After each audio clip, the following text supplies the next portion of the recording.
In the year 2000, researchers in Prague put healthy adults into 14-degree water and watched what happened. Norepinephrine, the brain's alarm molecule, shot up by 530%. Now just sit with that number for a moment. 530%. Not a little spike, not a modest increase. The same exact chemical surge that shows up in people who are absolutely certain, in that moment, that they are about to die. The same numbers coming out of soldiers in live combat. Your body looked at water, plain, ordinary water, and it produced the chemistry of mortal terror. The threat was water. And here is the thing that just knocked me sideways when I first really understood it. What happened inside the brain during that immersion was not kind of similar to a predator attack. It was not in the same neighborhood. It was not a reasonable comparison. It was identical. Same millisecond, same pathway, same molecular receptor firing in the same sequence to what would have happened if a 200-kilogram lion had walked through the door. The brain did not say cold, it said lion. Now why? Why would a brain that can write poetry and calculate the orbit of distant planets look at water and see a predator? Is it broken? Is it stupid? No.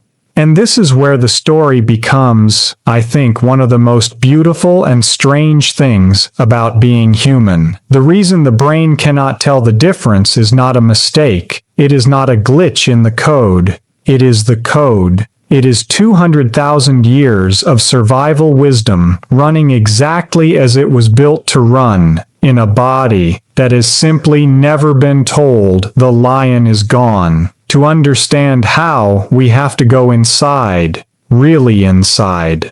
We are going to follow a signal from your skin all the way to your brain, step by step, and I promise you, by the time we are done, the cold shower you took this morning will feel like an entirely different event. Cold water touches your skin, and right there, right in that moment, you lose the ability to decide what happens next. Something far older than your conscious mind makes that decision, and it makes it in under 100 milliseconds. 100 milliseconds is faster than a blink. The response is already launched before you have finished registering that anything happened. Here is why. And pay close attention here, because this one detail is the key that unlocks everything. Your skin is covered in molecular sensors. Tiny protein structures sitting in the walls of skin cells, each one built to detect a specific physical condition and fire a signal the moment that condition arrives. Think of them as the world's smallest tripwires, each tuned to a different kind of event. Two of them matter for our story. The first is called TRPM8. It fires when skin temperature drops below 26 degrees Celsius. That is the sensation you get walking into an air-conditioned room. Cool. Perhaps pleasant. The brain files it under noted and moves on. The second one is called TRPA1. And TRPA1 is different in a way that changes everything. It fires below 17 degrees. But here is the thing. The beautiful, strange, slightly unsettling thing. TRPA1 is not merely a cold sensor, it is a damage sensor. It is the exact same receptor family that activates when flesh is torn, when tissue is burned, when the body detects the chemical signature of an open wound. The signal it generates does not arrive at the nervous system labeled temperature update. It arrives labeled damage, and it travels up through C fibers and A delta fibers, the pain cables, the very same wires that carry the message from a broken bone, from a deep cut, from teeth-breaking skin. By the time that signal reaches the dorsal horn of your spinal cord, it has been written in one language and one language only. Danger. The spinal cord reads it accurately. It is doing its job perfectly. The molecular message it received says tissue damage and existential threat, so it responds accordingly. Danger. Threat. Act now. The spinal cord does not know the signal came from cold water. It cannot know. The words are identical. And so the reflex fires before a single conscious thought exists.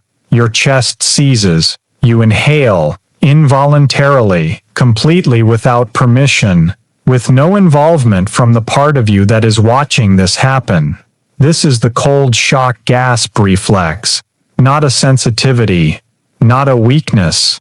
A hardwired emergency broadcast that overrides your voluntary control of breathing entirely. Your heart rate spikes by up to 50% in the first 30 seconds. Your blood pressure surges 30 to 50 millimeters of mercury in the same window. And here is the fact that I think deserves a long pause. This reflex, this single involuntary gasp, is the primary cause of cold water drowning deaths. Not hypothermia, not exhaustion, not panic in the way we usually mean the word. The gasp, the inhalation that happens at the precise moment cold water is surrounding your open mouth and your lungs are already pulling in air as fast as they physically can. Your breathing rate in the first 2 minutes of cold immersion can increase by 600 to 1000%. You lose command of the exhale. Carbon dioxide is leaving your blood faster than your body produces it. Blood pH climbs. Your fingers begin to tingle. Dizziness arrives. And the brain, receiving all of this information at once, does exactly what a good alarm system does. It looks at the totality of the signal and draws the most statistically supported conclusion. Racing heart, uncontrolled breathing, pressure in the chest, tingling in the extremities, confirmed threat, confirmed danger, escalate. So if you have ever felt that gasp under a cold shower and quietly told yourself you were just being sensitive to temperature, I want you to gently reconsider that explanation. Your body was not being dramatic. It was running the most finely calibrated emergency program it possesses, built and refined across 200,000 years of genuine life or death situations. Because 200,000 years ago, falling into cold water had a very predictable chain of consequences. Mobility disappeared. Warmth disappeared. You became, in a very short time, easy prey for anything that happened to be nearby. The nervous system learned that lesson so deeply, across so many generations of creatures who did not survive the lesson, that it eventually stopped treating cold water and predator attack as separate categories of threat. It filed them together. Same sensor, same signal, same response. The system did not malfunction. The system just has not received an update, but we have only followed the signal as far as the skin and the spinal cord. Follow it further, up into the brain, and what you find there is, I think, even more wonderful and strange. The signal arrives at the brainstem in milliseconds. From there, it moves to the amygdala. Now I want to be careful about how I describe this, because the amygdala gets called the fear center in popular science. And while that is not entirely wrong, it misses something important. The amygdala is a threat evaluation structure. It receives incoming signals, compares them against a library of threat patterns assembled from millions of years of evolutionary memory and your own personal experience, and decides, with extraordinary speed, whether to launch an emergency response. It sits deep in the temporal lobe. It is ancient, older than language, older than the cortex that is reading these words and making sense of them right now. And it does not wait for anyone to weigh in. It processes the cold signal in 12 to 25 milliseconds. The prefrontal cortex, your reasoning brain, the part that knows you are in a bathroom and not a river and there are no lions in your neighborhood, has not been notified yet, has not even been CC'd on the memo. You react before you know what you are reacting to. That is not poetry. That is a measured physiological sequence with actual timing data attached to it. The feeling of urgency and fear and need to escape arrives in your conscious experience after your body has already launched its response. This is the same sequence that fires when a predator appears in peripheral vision. Not similar, not analogous, the same. The hypothalamus receives the amygdala's alarm and pulls the lever on the HPA axis, the hormonal command chain for survival. Corticotropin-releasing hormone floods into the pituitary. ACTH floods into the bloodstream. The adrenal glands receive the signal and release cortisol, and simultaneously, a small cluster of neurons in the brainstem called the locus coeruleus, which I like to think of as the brain's emergency broadcast tower, begins flooding every region of the brain with norepinephrine. This is the 530%. This is combat neurochemistry, produced by a shower dial. The periaqueductal gray initiates freeze-fight-flight sequencing. The insular cortex generates the conscious experience of deep distress, that profound gut-level sense that something is fundamentally and urgently wrong. The anterior cingulate cortex takes that unpleasantness signal and turns up the volume on it. Every one of these structures fires during cold water immersion. Every one of them fires during predator threat processing. The overlap is not partial, it is not mostly, it is complete. And here is the detail I find most telling. The amygdala does not sort threats by category. It does not have a drawer labeled lions and a separate drawer labeled cold water. It sorts by the intensity and pattern of the incoming signal. Cold water at sufficient temperature, covering sufficient surface area of the body, generates a signal pattern that the amygdala classifies as existential threat. Not uncomfortable, not unpleasant, existential. You are, in this literal and measurable sense, running 21st century awareness. The capacity to reason, to reflect, to know perfectly well that a shower will not kill you, sitting on top of 200,000-year-old hardware that does not have access to that awareness in the first 25 milliseconds. By the time the thought forms, it is just cold water. The emergency program is already 3 steps in. Threat confirmed. Survival protocol engaged. And then, at exactly this moment, while every alarm in the system is going off at full volume, something else begins, something that runs in precisely the opposite direction. And the fact that both things happen simultaneously is one of the most extraordinary and, I think, most beautiful things the human nervous system does. When cold water touches your face, specifically the skin territory of the trigeminal nerve, which covers the forehead, the cheeks, the area around the nose and mouth, a completely separate ancient program wakes up, the mammalian dive reflex, and watch what it does.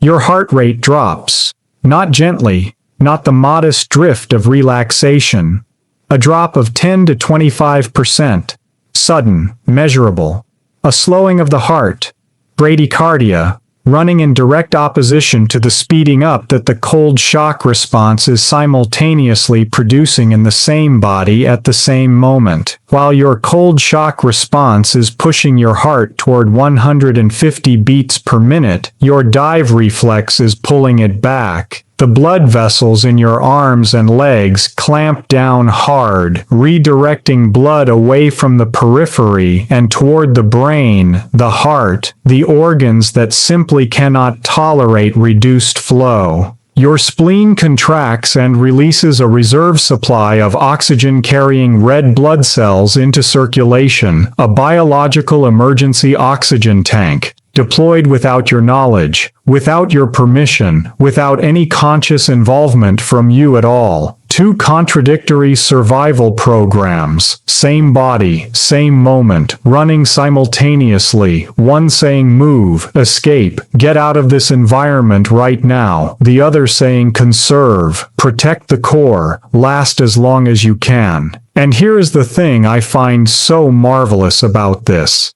They are not both running because the system is confused. They evolved together for exactly this scenario. The cold shock response covers the case where escape is possible. Get out of the water. The dive reflex covers the case where escape is not possible. Stay under, slow down, survive. Your body is running both contingency plans at once, below the level of anything you can consciously touch. 200,000 years of trial and error. Encoded. Running quietly beneath you. The nerve doing the heavy work in the dive reflex is the vagus nerve. Cranial nerve 10, the longest nerve in the human body, traveling from the brainstem down through the chest and all the way into the abdomen. It governs heart rate, digestion, inflammation, and mood. It is the main line of the parasympathetic nervous system, the biological braking system that pushes back against fight or flight. Cold water is one of the most powerful stimulants of that nerve that physiology has found. Every cold exposure activates the vagus nerve with force. Research on vagal tone, a measure of how well the vagus nerve performs its function, shows that higher vagal tone means faster recovery from acute stress, lower baseline inflammation, and more stable emotional regulation over time. The mechanism is consistent with the physiology, repeatedly activating the vagus nerve forcefully, as cold exposure does, appears to train its responsiveness, to strengthen it, like a muscle that has been asked to work hard. Now sit with what that implies. The same cold water that fires your full predator attack alarm through the sympathetic nervous system is simultaneously training the brake, the vagus nerve, that will govern your recovery from every other stressor your body will ever encounter. Not just cold, every category of stress. The recovery mechanism itself is being trained at the very moment the alarm is being fired. The system is not just complex. It is, in a word, magnificent, brutal and magnificent simultaneously. And what I find most extraordinary, the part that gives me genuine goosebumps if I am honest, is that every warrior culture on Earth found this system, long before anyone had heard the words vagus nerve, long before anyone had a name for norepinephrine. Through pure, patient observation, they tried cold on human beings. They watched what it produced. They passed the knowledge forward, and they built entire traditions around what they found. The Spartans bathed newborn boys in cold water, not cruelty, not theater, the beginning of a training protocol. By age 7, boys entering the Agag bathed in the cold Eurotas River year-round. One cloak, no shoes. Cold was not an occasional challenge. Cold was the baseline condition. Plutarch recorded their reasoning directly. Those disciplined this way would be harder and more prepared for war. They were right. They had no words for the HPA axis or the locus coeruleus. What they had was centuries of observation showing them that young men trained in cold became measurably different people, more controlled under pressure, faster to recover from fear, more able to continue when every signal in their body was screaming to stop. They were training the cold shock response. They were habituating the amygdala without having any idea the amygdala existed.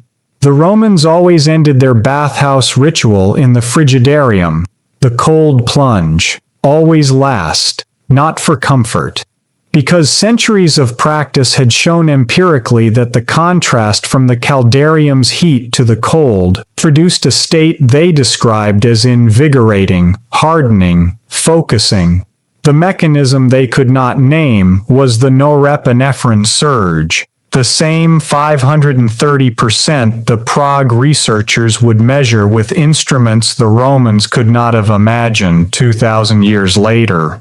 The Japanese samurai practiced misogi, standing beneath cold waterfalls before battle, water striking the head and face, the trigeminal nerve firing, the dive reflex activating, the system flooding with the neurochemistry of survival. They called it purification. What they were doing, in mechanistic terms, was entering the alarm state deliberately and then demonstrating to their own nervous systems, through breath and focused stillness, that they could survive it. The Vikings bathed in frozen fjords. Russian winter swimmers have been cutting holes in frozen rivers for centuries, a practice called morzhevanie, still practiced by millions today. Studies on habitual Russian winter swimmers show elevated norepinephrine baselines, stronger immune markers, greater measurable stress tolerance than those who do not practice.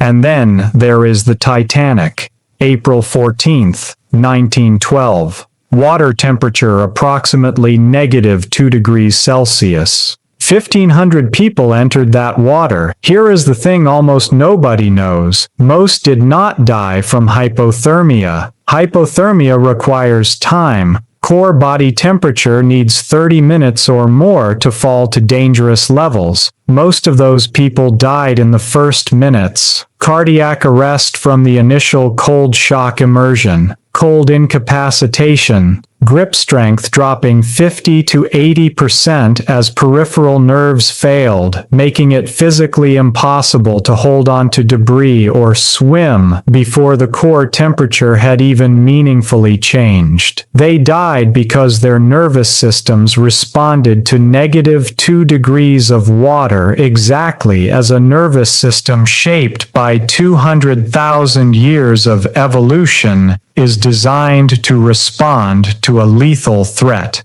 and not one of them had ever trained the response. The British Navy, studying this and disasters like it across the following decades, developed the 1-10-1 principle: 1 minute to get your breathing under control, 10 minutes of meaningful physical movement, 1 hour before hypothermia becomes the dominant problem. The entire framework rests on one hard-won truth. The cold shock response, not hypothermia, is the primary killer, and it can be managed if it has been trained beforehand.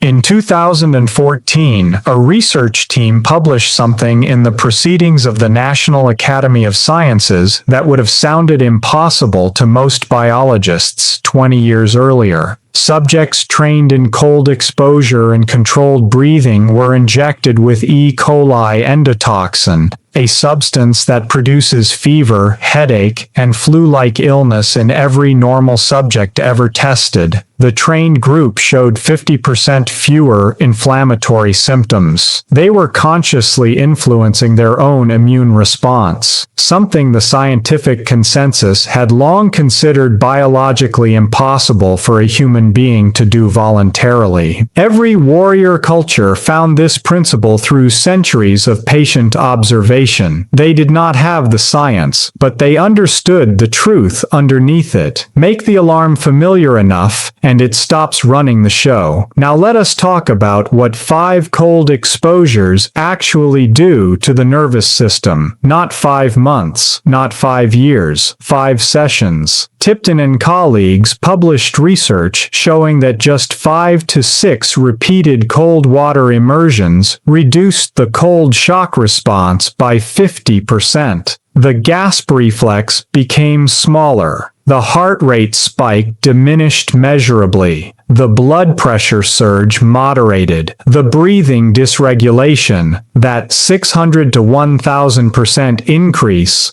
compressed toward something the conscious mind could actually work with. 5 sessions, and the reason this adaptation happens so quickly is itself beautiful once you understand the evolutionary logic. The cold threat was so reliably lethal in the ancestral environment that the brain evolved to update its threat model fast when the threat proved survivable. There is no efficiency in running a maximum escalation alarm for a threat that keeps occurring without killing you.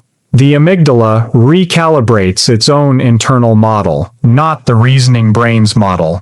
The amygdala's own deep, preconscious, 12-millisecond assessment updates itself. This alarm, it learns, does not require everything we have, and the recalibration goes deeper than the shock response alone. The locus coeruleus, the brainstem structure releasing all that norepinephrine during cold contact, is the same structure found to be measurably underactive in people with clinical depression. It governs attention, motivation, the simple baseline sense of being engaged with life. Cold exposure is one of the very few non-pharmacological interventions known to stimulate it directly and powerfully. Shevchuk, writing in Medical Hypotheses in 2008, proposed cold showers as a potential treatment for depression through exactly this mechanism. I want to be honest and tell you that is a theoretical proposal, not a confirmed clinical protocol, and we will be precise about that distinction shortly, but the neurochemistry beneath it is the same neurochemistry the Sharamek data confirms is real. The dopamine picture is equally striking, and this comparison is worth genuinely sitting with. The Prague study measured dopamine alongside norepinephrine. Cold immersion at 14 degrees produced a 250% dopamine increase. Cocaine produces approximately a 250% dopamine increase. Nicotine produces approximately 150%. Now here is where the comparison becomes important, because most people stop at the number and miss the crucial difference that follows. Drug-induced dopamine surges drop below baseline afterward. That is the crash, and that crash is the engine of craving, of tolerance, of addiction. The body chasing the return to normal by demanding more of the thing that moved it. Cold exposure dopamine does not do this. The elevation persists for hours and returns to baseline gradually. No crash, no drop below the starting point. The body does not build a need for cold to feel normal. The baseline itself appears to rise with repeated exposure. A study of 3,018 participants, published in PLOS 1 in 2016, found that regular cold showers reduced sick days by 29%. The full mechanism is not completely pinned down. It likely involves the catecholamine surge acting on immune cell behavior alongside the vagal training cold exposure produces. But 29% in a sample that size is not noise in the data. That is a real signal. And the brown fat story deserves a moment, because it reveals something quietly wonderful about how the body responds to a sustained cold signal. Brown fat is not the fat you are picturing. It is metabolically active tissue sitting around the neck, shoulders, and spine, and its entire purpose is generating warmth. Not through shivering, through a process called non-shivering thermogenesis. It uses a protein called UCP1 to deliberately short-circuit the mitochondrial energy chain, converting calories into heat instead of into usable cellular energy. Cold exposure activates this tissue within each session and, with repeated sessions, appears to increase the total amount of it present in the body. The body responds to the persistent cold signal by quietly building more of its own internal furnace. The same system that registers a predator at first contact is, session by session, constructing better heating infrastructure from the inside out. 5 exposures to begin the shift. 30 seconds at a time. Now.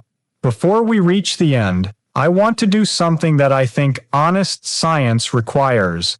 I want to be clear, genuinely clear, not just lip service clear, about what we actually know, what we are reasonably inferring, and what remains genuinely uncertain. Because those are three different things, and treating them as the same thing is how trust gets quietly eroded. What is directly measured and replicated is substantial.